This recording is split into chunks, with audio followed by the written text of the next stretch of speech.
excited to be bowl eligible. Get that out of the way, and I knew that this would be a tough football game for us.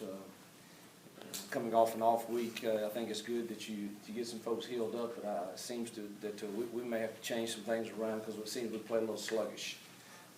That's kind of what I felt like today, but a great sign and for our program in year 2 is that we're able to win an SEC football game when we may not play our best. I thought there was some really good plays today, and then some that we made it much harder on ourselves, particularly defensively at times. Bo's day was phenomenal. 26, I think, 33 or something, 400 plus yards. The first interception was the receiver pulled up on a route, and the second one, of course, I instructed him do not take a sack, on that 4th down play. I didn't want to punt it, and they block it and score or a field goal, and really thought we had a chance to hit a route that we thought would be there, and but we got pressure and couldn't get to that route. So thought he had a great day. Receivers played well. Defensively, we just were up and down, really, all day. But I'm going to say this again, that's a good, they do what they do pretty well, and they've got really talented running backs. But, again, we're thrilled to be sitting here bowl eligible with 3 games remaining, and excited to get back to work tomorrow. Raise your hand if you have questions. They kind of gained the momentum early second half and then 2 explosive plays. Did you see something there?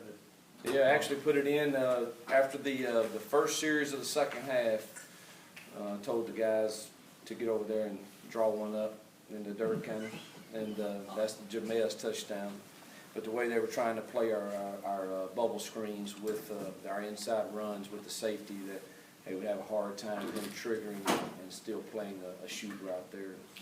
So we kind of drew that one up in the dirt, after the first series, and the other one is something we worked all week, and Dante just made a guy miss, and then I want to point out Jordan Holder did the job he did on that. Our theme that we take our kids through each week, we have a different character trait that we go through, and this past week was it won't make much sense to you, but it was what do you have in your hand, and whatever that is. Help us, and Jordan is a prime example of that, and man, the job he did on getting that block and made a 20-yard play, a 70-yard play was big at that point in the game. In terms of momentum, can you talk about their option pass they tried, and then you guys called them for a loss? Thought that was a critical play. They had some momentum at that point, and for us to, that's one of the, as critical as I can be on us when we don't fit things right and when we don't play them right, which we had too much of that today. Cody had a great, he was in position, and they had worked that play. Matter of fact, I saw him last night at the hotel in our last deal there. I saw them work that very thing, so that was a big play at that point in the game.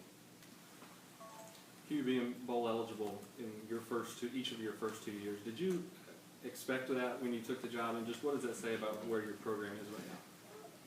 If I were to be candid, I'd probably say no. Just based upon the first spring that I got here and felt I don't know, I just felt like we had a lot of issues and maybe lack of depth at a lot of places, and I wasn't sure about the talent. So I would say that to be there, and bowl eligible in the first 2 years, I would say that we're probably ahead of schedule.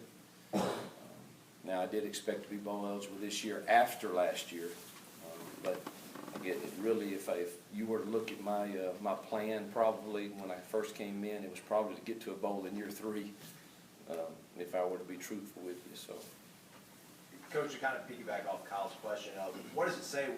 You admitted the fact that you guys didn't play your best game, but you're still able to win an SEC ball game. What does it say about this team this year right now? Well, I hope it's a sign that we're maturing. We're heading a little in the right direction. Knew it'd be.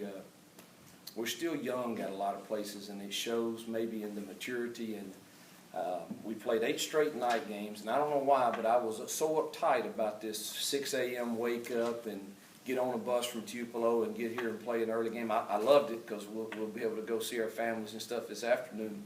But I was concerned about how we would react, and I did. And again, I can make something be true in my mind if I believe it could be that way, and it may could be me, but felt like we were a little, it just maybe didn't have quite the energy early on in it, and even really throughout the whole game.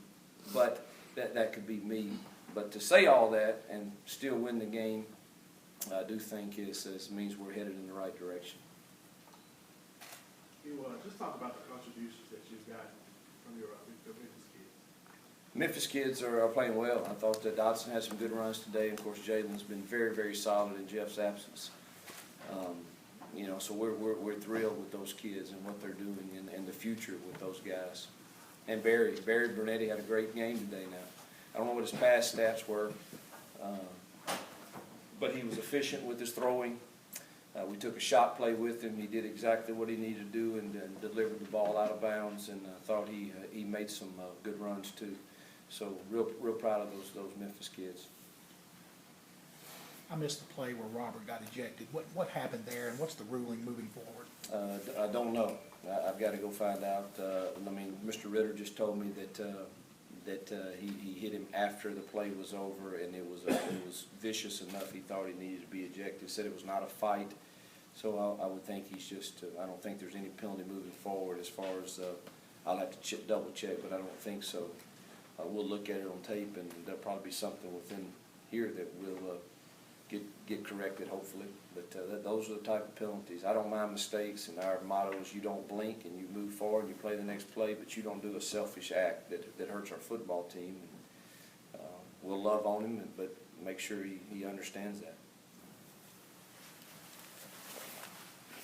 Hugh, have you seen a situation like this before where you have 4 wide receivers that can all make the big catch in traffic, and I'll be the guy that Bo's looking to drive to drive?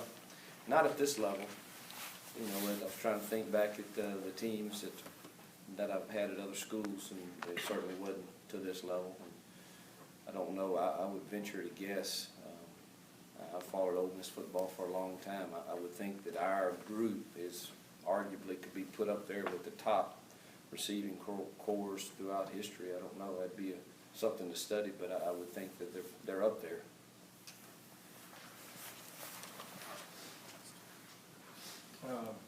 I hate to bring up a negative in a win, but all the false starts, was that part of the sluggishness, or was Arkansas barking himself?